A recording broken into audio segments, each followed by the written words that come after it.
Congratulation sir ಎಲ್ಲರೂ.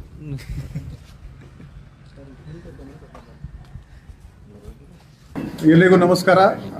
ಇವತ್ತು ನಮ್ಮ ಮಾಳಮಾರುತಿ ಪೊಲೀಸ್ ಸ್ಟೇಷನ್ದು ಟೀಮ್ ನಮ್ಮ police inspector Shri BR Gaddekar ಅವರ ನೇತೃತ್ವದಲ್ಲಿ ಒಂದು ಲೀಕರ್ ರೇಡ್ ಮಾಡಿದ್ದಾರೆ.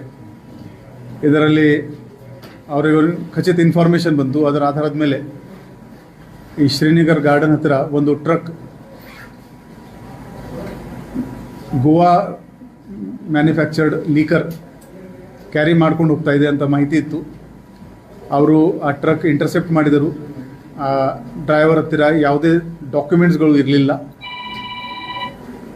ಈ ಸುಮಾರು 7,000 ಲೀಟರ್ ಆಲ್ಕೋಹಾಲ್ ಇವರು ಕ್ಯಾರಿ ಮಾಡ್ತಾಯಿದ್ರು ವಿದೌಟ್ ಎನಿ ಡಾಕ್ಯುಮೆಂಟ್ಸ್. ನಮ್ಮ ಕರ್ನಾಟಕ ಎಕ್ಸೈಸ್ ಆ್ಯಕ್ಟ್ ಸೆಕ್ಷನ್ 32, 34 ಪ್ರಕಾರ ಈಗ ನಾವು ಪ್ರಕರಣ ದಾಖಲು ಮಾಡ್ತಾ ಇದ್ದೀವಿ. ಇದು ಮೇಲ್ನೋಟಕ್ಕೆ ಇದರ ಲೀಕರ್ ಕಾಸ್ಟ್ 25 to 26 lakhs ಇದೆ ಅಂತ ನಾವು ಪ್ರಿಲಿಮಿನರಿ ನಮ್ಮದು ಗೆಸ್ ಇದೆ. ಈಗ ಈ ತನಿಖೆ ನಾವು ಮಾಡ್ತೀವಿ. ಈ ಲೀಕರ್ ಎಲ್ಲಿ ಹೋಗ್ತಾ ಇತ್ತು, ಎಲ್ಲಿಂದ ಹೋಗ್ತಾ ಇತ್ತು, ಆ ಆರೋಪಿಗಳ ಮೇಲೆ ಕೂಡ ನಾವು ಚಾರ್ಜ್ ಶೀಟ್ ಮಾಡ್ತೀವಿ. ಈಗ ಎರಡು ಮೂರು ಕಡೆ ಚೆಕ್ ಪೋಸ್ಟ್ ಇದೆ ಸರ್. ಕನ್ಕುಂಬಿ ಮತ್ತು ಗೋವಾ ಚೆಕ್ ಪೋಸ್ಟ್ ಬಂದಿದೆ ಸರ್. ಅಂದ್ರೆ ಅಲ್ಲಿ ಏನು ಆಗ್ತಿಲ್ವಾ, ಏನ್ ಮಾಡ್ತಿದ್ದಾರೆ? ಯಾಕಂದ್ರೆ ನಿರಂತರವಾಗಿ ಈ ರೀತಿ ಆಗ್ತಾ ಇದೆ. That will be part of our investigation. ಅಲ್ಲಿಂದ ಹೇಗೆ ತಪ್ಪಿಸಿದ್ದಾರೆ ಇವರು, ಅದು ಮೇಲ್ನೋಟಕ್ಕೆ ಅದೇ ಇಲೆಕ್ಷನ್ಗೆ ಹೋಗ್ತಾ ಇದೆ ಅಂತ ಹೇಳ್ತಾ ಇದ್ದಾರೆ ನಮ್ಮವರು. But it's a preliminary investigation. It is too early to say. Investigation complete ಆದಮೇಲೆ ವಿ ಕ್ಯಾನ್ ಕನ್ಕ್ಲೂಸಿವ್ಲಿ ಸೇ. ಒಂದೇ ಬ್ರ್ಯಾಂಡ್ ಅದ, ಬೇರೆ ಬೇರೆ ಒಂದೇ ಬ್ರ್ಯಾಂಡ್ ಇದೆ. 900 ಬಾಕ್ಸ್ ಸುಮಾರು ಇದೆ ಅಲ್ಲಿ. ಬಹುಶಃ ದಟ್ ಈಸ್ ಒನ್ ಪಾಸಿಬಿಲಿಟಿ. ಅದು ನಾವು ತನಿಖೆಯಲ್ಲಿ ಖಚಿತಪಡಿಸ್ತೇವೆ.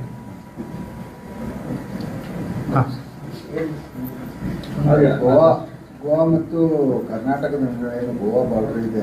ಅಲ್ಲಿ ಬರೀ ಸರಾಯಿ ಅಷ್ಟೇ ಅಲ್ಲ, ಮತ್ತು ಬೇರೆ ಬೇರೆ ವಸ್ತುಗಳು ಕೂಡ ಸಾಗಾಣಿಕೆ ಆಗ್ತಾ ಇದ್ದಾವೆ ಅನ್ನೋಂಥದ್ದು. ಚೆಕ್ ಪೋಸ್ಟ್ ಇದ್ರೂ ಏನು ಉಪಯೋಗ ಇಲ್ಲ ಅನ್ನುವಂಥದ್ದು. ಸಂಬಂಧಪಟ್ಟ ಡಿಪಾರ್ಟ್ಮೆಂಟ್ಗಳು ಯಾರು ಕೂಡ ಎಕ್ಸೈಸ್ ಇದೆ, ಮತ್ತೊಂದಿದೆ ಎಕ್ಸೈಸ್ ಇದೆ, RTO ಇದೆ, ಡಿಸ್ಟ್ರಿಕ್ಟ್ ಪೊಲೀಸ್ ಇದೆ, ಗೋವಾದು ಚೆಕ್ ಪೋಸ್ಟ್ ಇದೆ, ಕರ್ನಾಟಕದ್ದು ಚೆಕ್ ಪೋಸ್ಟ್ ಇದೆ. ಪಾಸ್ ಆಗಿ ಸಿಟಿಯಲ್ಲಿ ಬರ್ತಾರೆ, ಸಿಟಿ ಪೊಲೀಸರು ಕಾರ್ಯಾಚರಣೆ ಮಾಡ್ತಾರೆ. ಎಲ್ಲಿರುವ ಸಂಸ್ಥೆ ಅಲ್ವಾ ಸರ್ ನಿಮಗೆ? ಅದು I cannot comment on other departments. But ನಮ್ಮ ಅಧಿಕಾರಿ ತುಂಬ ಚೆನ್ನಾಗಿ ಕೆಲಸ ಮಾಡ್ತಾ ಇದ್ದಾರೆ. ಮೊನ್ನೆ ಕೂಡ ಒಂದು ಡ್ರಗ್ಸ್ದು ಕೂಡ ಇನ್ಫಾರ್ಮೇಷನ್ ಇತ್ತು. ರಾತ್ರಿ 3 ಗಂಟೆವರೆಗೆ ಇವರು ಕಾಯ್ದಾರೆ. ಬಟ್ ಆವಾಗ ಇನ್ಫಾರ್ಮೇಷನ್ ಫೇಕ್ ಇತ್ತು, ಅಲ್ಲಿ ಸಿಗಲಿಲ್ಲ. ಸೊ ಈ ಮುಂದಿನ ಹೋದ 1 ತಿಂಗಳಲ್ಲಿ ಇನ್ಫಾರ್ಮೇಷನ್ ಬೇಸ್ಡ್ ಒಳ್ಳೆ ರೇಡ್ ಆಗ್ತಾ ಇದೆ. ನಮ್ಮದು ಸಾರ್ವಜನಿಕರಿಗೆ ರಿಕ್ವೆಸ್ಟ್ ಇದೆ, ಯಾವುದೇ ಇಲ್ಲಿಗಲ್ ಚಟುವಟಿಕೆ ಬಗ್ಗೆ ನಿಮ್ಮ ಹತ್ರ ಮಾಹಿತಿ ಇದ್ದರೆ ದಯವಿಟ್ಟು ಪೊಲೀಸರಿಗೆ ತಿಳಿಸಿ. ನಾವು ಖಂಡಿತ ಅದರ ಮೇಲೆ ಕಾನೂನು ರೀತಿಯ ಕ್ರಮ ತಗೋತೀವಿ. ಸ್ಪೆಷಲಿ ಟೀಮ್ ಮಾಳಮಾರುತಿ ನಮ್ಮದು ಬಹಳ ಒಳ್ಳೆ ಕೆಲಸ ಮಾಡ್ತಾಯಿದೆ. ಈ ಥರ ರೇಡ್ಸ್ ಆಗಿದ್ದರೆ ನಮ್ಮದು ಜನರದು ನಮ್ಮ ಇಲಾಖೆ ಮೇಲೆ ನಂಬಿಕೆ ಹೆಚ್ಚಾಗುತ್ತದೆ. So I congratulate our team. ನಮ್ಮ ACP ಶ್ರೀ ಸಂತೋಷ್ ಮತ್ತು DCP ನಿರಂಜನ್ ಮತ್ತು ನಾರಾಯಣ್ ಇವರ ಮಾರ್ಗದರ್ಶನದಲ್ಲಿ ಈ ನಮ್ಮ ಟೀಮ್ ಒಳ್ಳೆ ಕೆಲಸ ಮಾಡ್ತಾರೆ.